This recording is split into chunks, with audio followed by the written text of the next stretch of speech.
جو تھا نا وہ تبوک کے مقام پر پہنچنا تھا، ٹھیک ہے، تبوک کے غزوہ تبوک، ہر جنگ جو ہے نا جو غزوہ ہے اس کے جگہ کے نام سے ہے نا، تو تبوک کا مقام تھا، تو اس جگہ پہ جنگ لڑی جانی تھی۔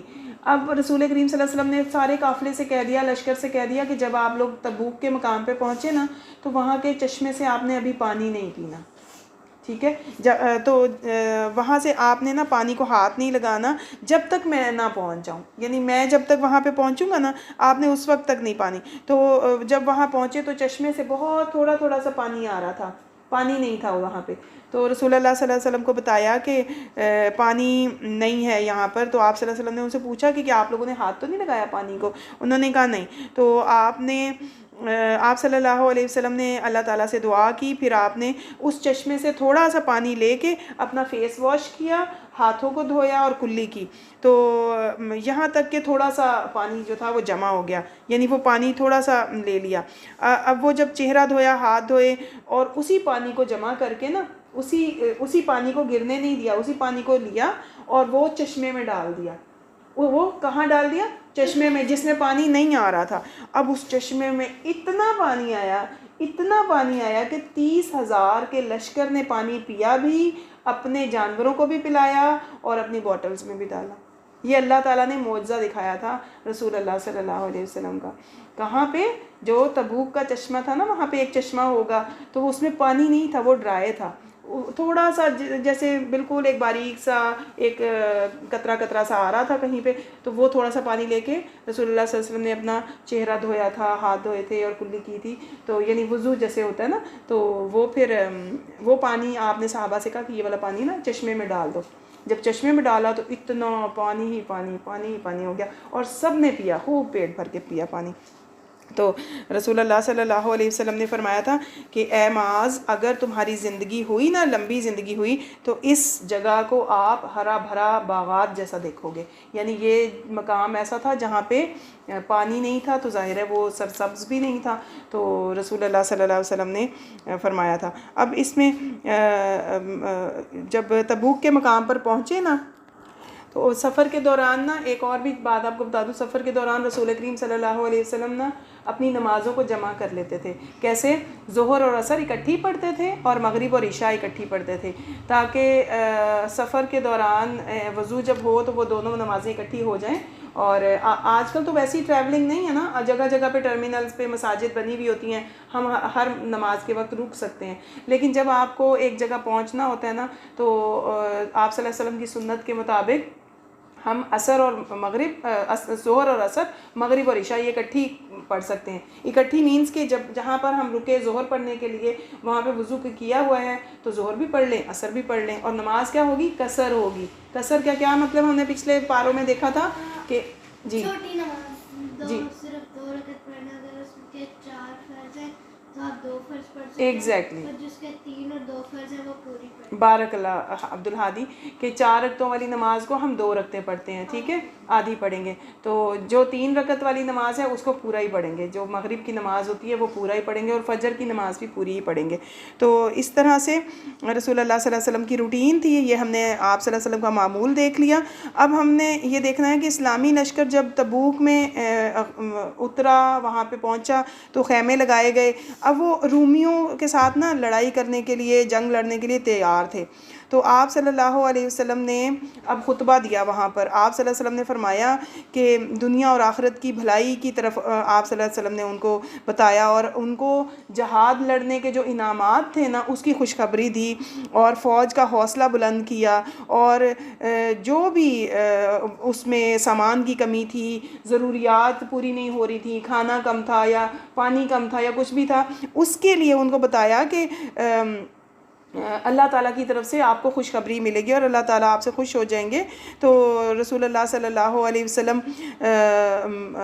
ان کا حوصلہ بڑھا رہے تھے، اور دوسری طرف جو رومی تھے نا، رومی اور ان کے جتنے بھی ساتھی تھے نا، ان کے اوپر رسول اللہ صلی اللہ علیہ وسلم کے آنے کی اتنی ہیبت طاری ہوئی، اللہ نے ان کے دلوں کے اوپر اتنا رعب ڈال دیا کہ وہ سارے ڈر گئے، ان کے سارے لشکر کے اندر خوف پھیل گیا، ان کے سارے لشکر میں خوف پھیل گیا۔ اب وہ آگے بھی نہیں بڑھ رہے تھے، ٹکر لینے کو بھی تیار نہیں تھے، وہیں پہ وہ خوف سے کانپ ہی جا رہے تھے. تو وہ اب سارے جو تھے نا لشکر فوجیں ان کی جو تھیں رومیوں کی وہ ادھر ادھر شہروں میں بکھر گئیں. انہوں نے انکار کر دیا کہ ہم نے لڑنا ہی نہیں ہے.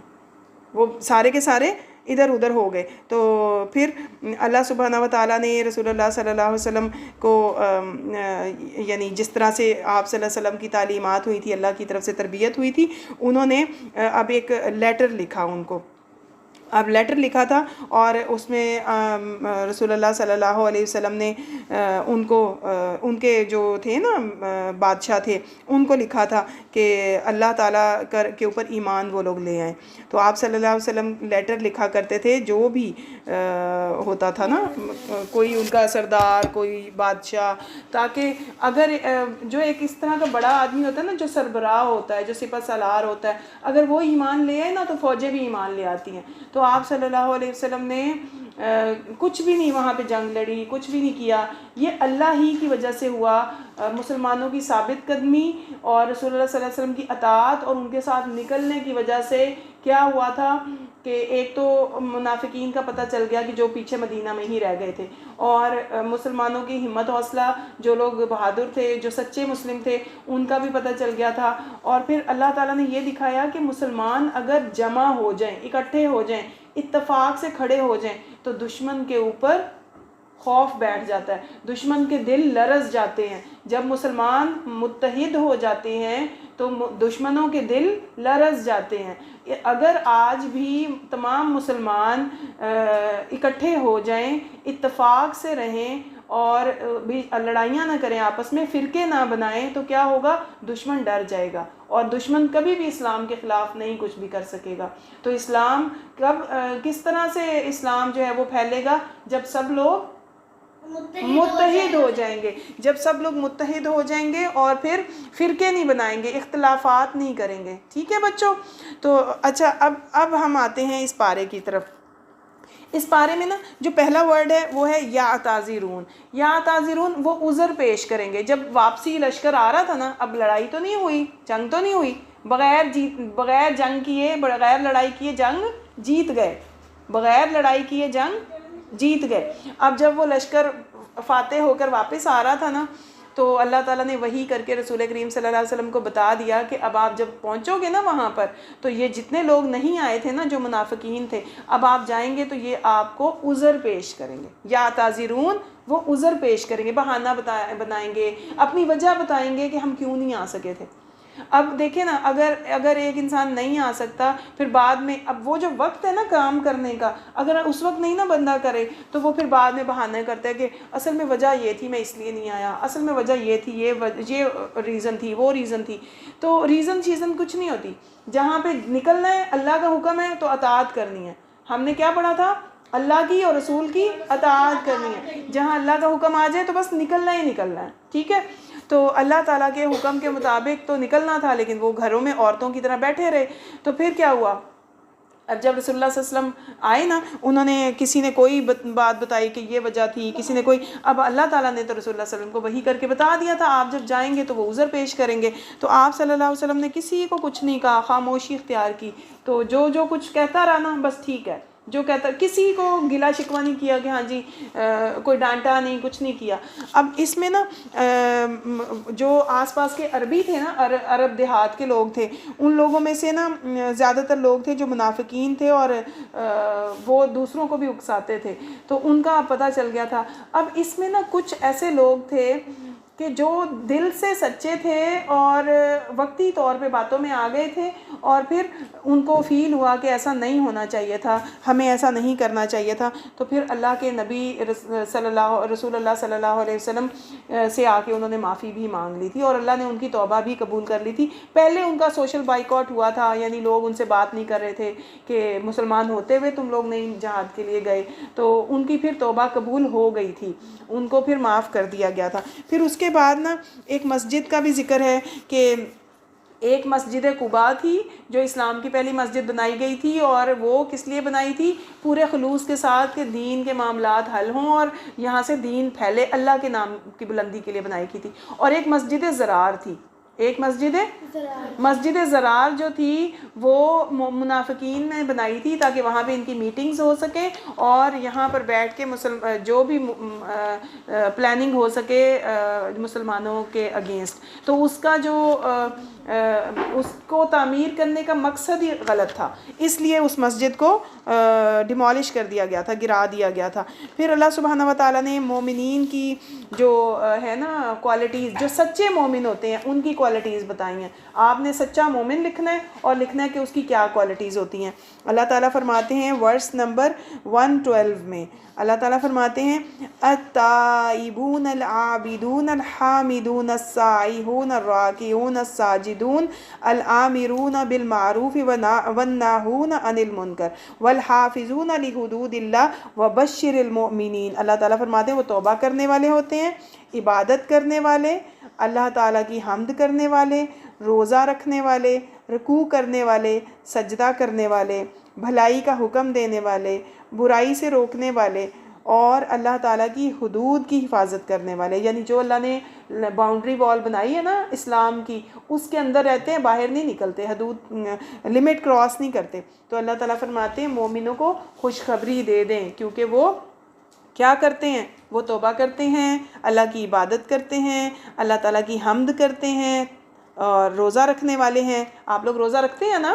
تو سچے مومن روزہ رکھتے ہیں، رکوع کرنے والے ہیں، سجدہ کرنے والے ہیں، یعنی وہ نمازیں بھی پڑھتے ہیں، بھلائی کا حکم دینے والے ہیں۔ آپ نے بھلائی کا حکم دیا کسی کو؟ بتایا آپ نے؟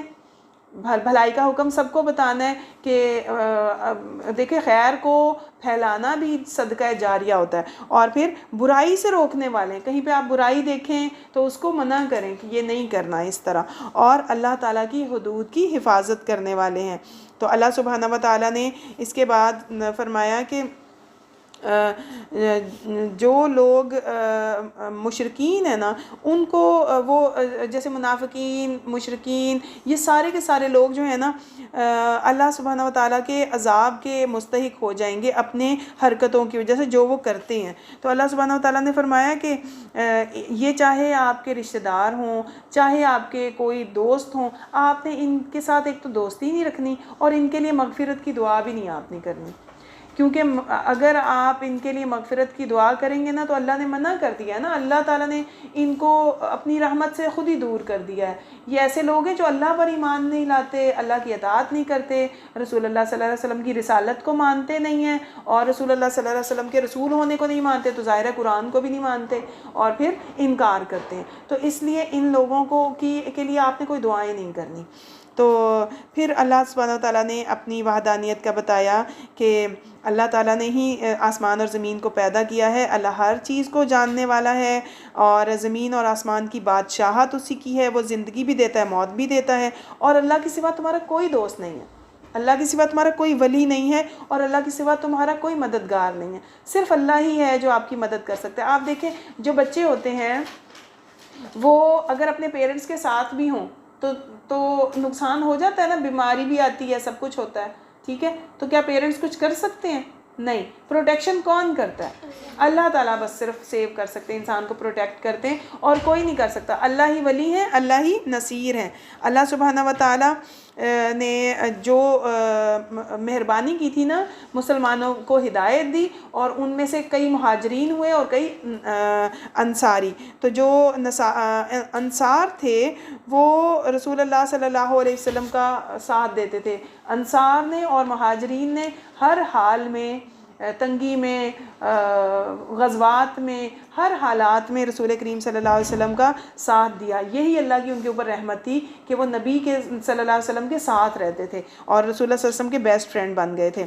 تو اللہ سبحانہ وتعالیٰ نے اس کے بعد لوگوں کو کہا کہ جب بھی آپ لوگ کوئی نیکی کے عمل کرتے ہیں نا تو اللہ سبحانہ وتعالیٰ وہ دیکھتے ہیں، جانتے ہیں، اور اگر کوئی غلطی ہو جاتی ہے تو توبہ کرتے ہیں تو اللہ تعالیٰ توبہ قبول کرنے والے ہیں۔ اور پھر ان کے بارے میں بتایا ہے کہ جو لوگ پیچھے رہ گئے تھے نا غزوہ تبوک میں، تو وہ پھر ان کے اوپر نا ایسے انہیں لگتا تھا جیسے ہمارے اوپر جگہ تنگ پڑ گئی ہے۔ آپ دیکھیں کہ اگر آپ کے ساتھ پوری سوسائٹی میں کوئی بات ہی نہ کرے، آپ کو فیل ہوگا نا کہ میرا تو یہاں پہ اب میرا رہنا ہے ہی نہیں نا، میری جگہ تنگ پڑ گئی، میرے سے کوئی بات ہی نہیں کرتا، میرے ساتھ کوئی کھیلتا ہی نہیں ہے، میرا کوئی حال احوال ہی نہیں پوچھتا۔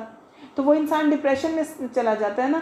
تو اس طرح کے بھی کچھ لوگ تھے کہ جو بعد میں چاہتے تھے کہ اب ہماری توبہ قبول ہو جائے, ہم نے بہت بڑی مسٹیک کر لی ہے. تو اللہ تعالیٰ نے انہیں بتایا ہے کہ جب کوئی غلطی ہو جائے نا تو آپ توبہ کریں تو اللہ تعالیٰ آپ کی توبہ قبول کر لیں گے. اگر آپ کے دل صاف ہو جائے نا, منافقت ختم ہو جائے, اللہ سے توبہ کریں اور سیدھے رستے پہ آ جائیں, یعنی آپ کے لیے زندگی میں واپسی کا رستہ رہتا ہے. چاہے آپ نے مسٹیکس کی ہوں, اللہ تعالیٰ کا جو توبہ کا دروازہ ہے نا وہ آپ کی موت تک کھلا رہے گا, وہ آپ کی موت تک کھلا ہوا ہے. اس لیے ہمیں کیا چاہیے, ہر وقت اللہ سے توبہ کرتے رہنا